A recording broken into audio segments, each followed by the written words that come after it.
At the end of Chapter 6 in Red Dead Redemption 2, we learn that ever since Dutch, Bill, Arthur, Micah and Javier returned from Guarma, Micah had been picked up by the Pinkertons and released to operate as a mole in the Van der Linde gang, feeding them information and helping sow the final seeds of the gang's demise. However, the law seemed to be one step ahead of the gang from the very beginning of the story, knowing things they'd only ever likely know through an inside man.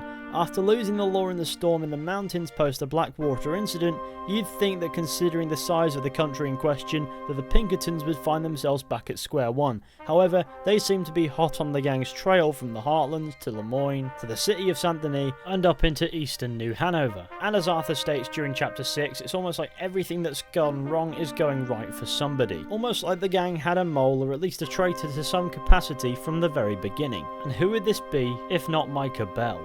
You pick your side now because this is over.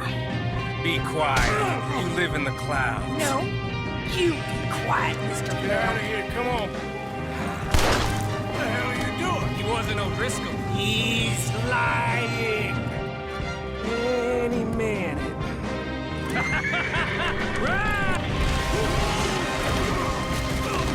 You couldn't make this stuff up.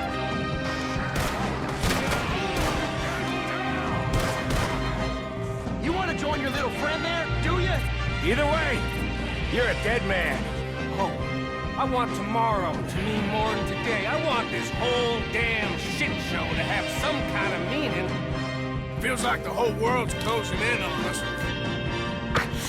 Was you followed? No. Was you followed? I said no! Okay.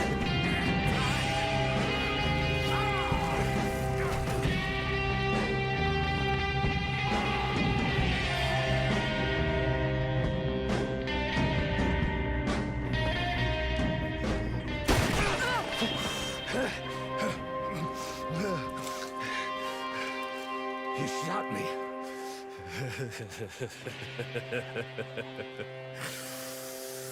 You shot me pretty good.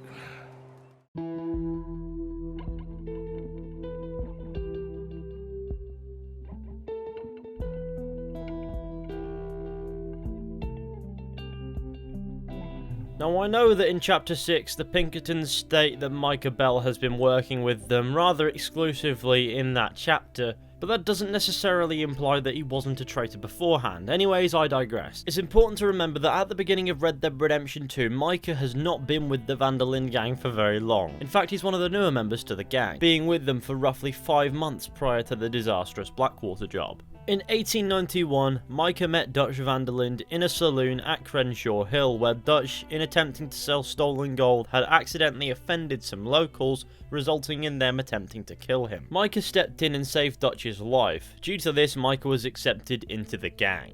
Dutch is the only member of the Van der Linde gang that has ever taken a liking to Micah, as other members such as Arthur and Hosea saw him as argumentative, reckless and hot-headed, and all around just a dangerous character to be around. Throughout Red Dead Redemption 2, Arthur Morgan is very vocal about his distrust of Micah Bell, and if you pay attention to camp dialogues you'll find that he's not the only one. 5 months after being with the gang, Micah set his sights on the Blackwater ferry job. It's important to note that the Blackwater ferry heist was initially Micah's idea, which he managed to convince Dutch to opt for despite Arthur and Hosea having a potentially fruitful lead of their own. Micah reasoned that despite being more risky, the ferry had a much bigger take. As we all know, the robbery turned out to be a disaster, and the Pinkertons and the local law engaged the Van der Linde gang in a huge battle through the streets of Blackwater. Through conversation held with Javier Escalation and Dutch van der Linde during Chapter 1, the player, as Arthur Morgan, can learn that the ferry job was most likely a trap, making it curious that Micah was the one who caught wind of the job and convinced Dutch to trigger it. In Chapter 2 of the game, Micah and Lenny are sent scouting ahead to ensure the gang's safety before the rest of them arrive at Horseshoe Overlook. This takes them somehow as far as Strawberry, a town not too far from Blackwater but closer to the gang's current camp. Here, Micah kills someone, causing him to be arrested by the local law, and Lenny escapes back to Horseshoe Overlook to tell the rest of the gang. Of course, Dutch sends Arthur to break Micah out, resulting in Micah then proceeding to go through the entire town, killing every lawman who stood in his way, as well as a supposed former partner of his and his presumed wife in their own home. undoubtedly drawing the attention of the Pinkertons and likely proving crucial in their investigation into where the gang went. Another event in Chapter 2 that Micah is involved in is the robbery of a stagecoach with Arthur Morgan, before the coach is then intercepted after being hijacked by the pair by the O'Driscolls, causing another massive bloodbath which would have likely drawn Pinkerton attention as well. The Pinkertons quickly locate Arthur by the river flowing near the gang's camp while fishing with Jack Marston. Soon after this, the gang needed to relocate due to a shootout in Valentine caused by Leviticus Cornwall, who had also managed to track down the Vanderlyn gang. Micah suggested a place named Dewberry Creek. After investigating the site, Arthur and Charles concluded it was a poor choice for camp, being far too exposed and a dangerous position to defend with no natural shelter and unsafe terrain during rainfall. The gang later settles on Clements Point as a much better spot for camp. In Chapter 3, Micah isn't the most present character, only really meeting with Arthur, Bill and Sean in Rhodes to discuss a potential protection job with Lee Gray. However, this turns out to be a trap leading into a bloodbath on the main street of Rhodes,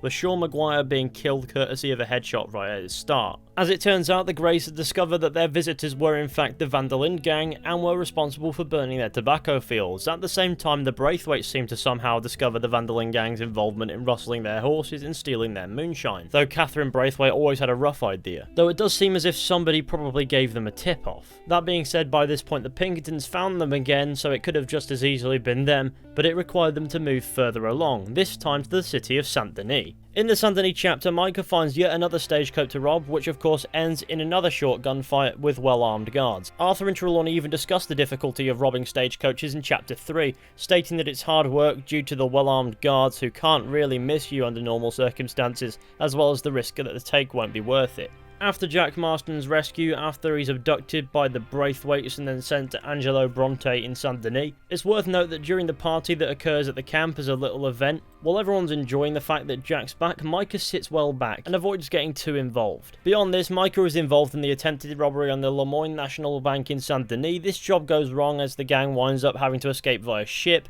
which winds up sinking with the gang members washing up on the shores of Guarma. Now, the gang hardly plays it incognito with Angelo Bronte in Chapter 4, a man who betrays the gang anyway, so it's not hard to imagine that he tipped off the law, and the local law went on to tip off the Pinkertons, resulting in the shootout at the bank and the death of Hosea Matthews and Lemmy Summers, though the Pinkertons have enough of the gang's plan to know to capture Hosea. Who tipped them off is unknown, though Hosea did cause a distraction across town, but the Pinkertons being there to arrest him is all rather convenient. Could someone have given them inside knowledge of the gang's bank robbery plan, resulting in Hosea's death, which left a massive opening in the gang's leadership dynamic for someone of Micah's mindset to snatch power?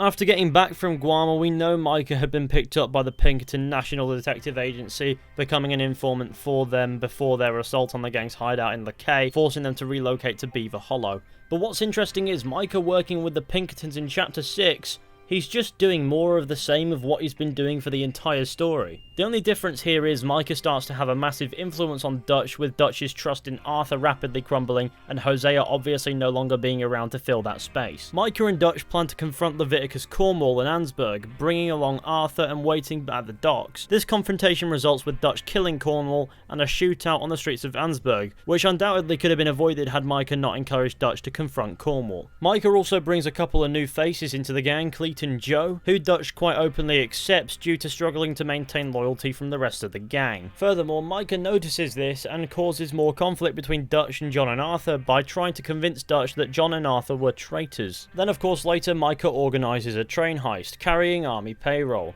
During the robbery, John is shot and falls off the train. Dutch says he would go back for him, but actually leaves him to die, instead lying that he was dead by the time they got to him.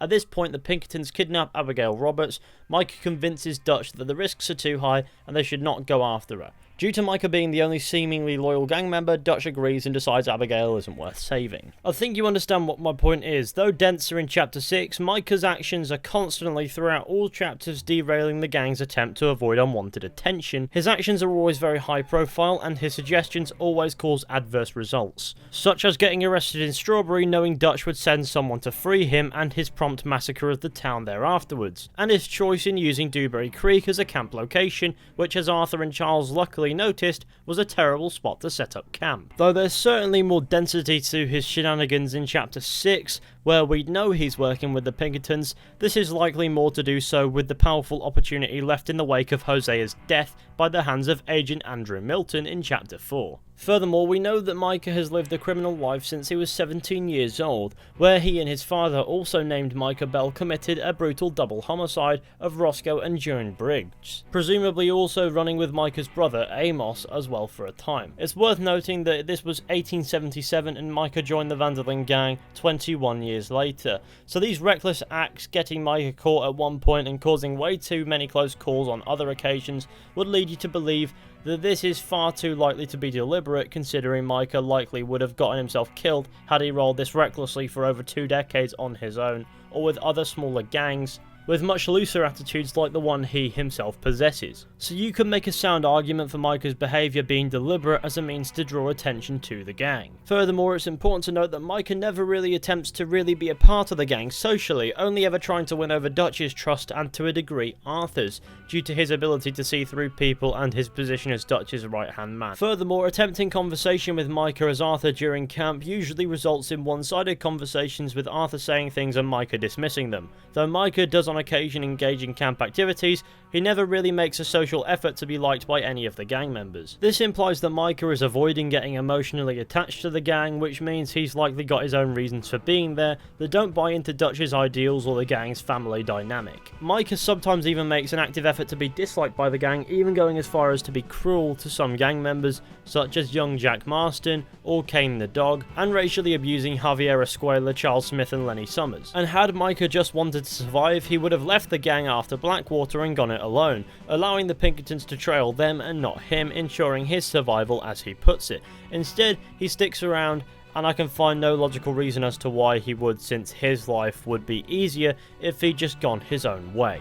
Why the gang is somehow important to him is a curious question, and there's no real answer to it, but it would appear as if he's trying to sabotage it. Why is a very good question, though if a letter from Micah Bell's brother is to be believed, it would appear as if he thinks that Micah is just evil. It reads as follows.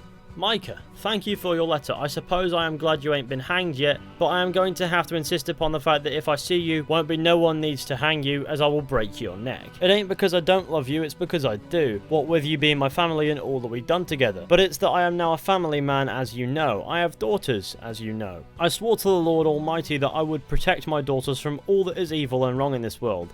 If only he would help me repent of all that I have done when we was running together, as you know. And that means repenting of you, as you know, and washing my hands of you. Do not attempt to approach me. Do not attempt to visit me. Do not claim you know me. If I hear you are within 50 miles of me, I will come and find you, and then you'll meet your maker and apologise to him on both our behalves for them things we did. None of this should come to you as news. I was shocked to receive your letter. Do not write to me again. Your brother, Amos Bell. What is interesting there is that his brother sees him as unrepentably evil, even though that's not really the kind of character that the Van der Linde gang attracts. Meaning Micah is out of place caring for the gang, so he has his own motive for being there. And though there's no real physical evidence to back it up, all the coincidences suggest that motive would be sabotage. And since working as a mole for the Pinkertons in Chapter 6 basically meant more of the same to Micah, who was he working for beforehand? Maybe he had his own personal reasons, or maybe it was the Pinkertons all along. Regardless of what the reasoning is, I get the vibe that Micah was a traitor from the very beginning. Anyways, that concludes today's video. In the end, we do not have an actual answer to the question. However, you're going to have to let me know what you think down in the comments section. I'm sorry about the length of this video, but sometimes videos wind up getting longer than they should be, and unfortunately that's just how it goes. But please do let me know what you think. Do you think Micah was a traitor all along? Who do you think he was working for? Maybe he had his own reasons. What do you think those reasons might have been? Or maybe you think Micah's betrayal was exclusive to Chapter 6. Anyways, thank you all for watching this video. I hope you enjoyed. Be sure to go ahead, leave a like, subscribe, share the channel with your friends and all that wonderful stuff. Maybe if you want to, consider becoming a patron. That would be really appreciated. There's some super cool extra content over there, but whether or not you think it's worth it is completely up to you. And I suppose I will see you all very soon with another video at some point.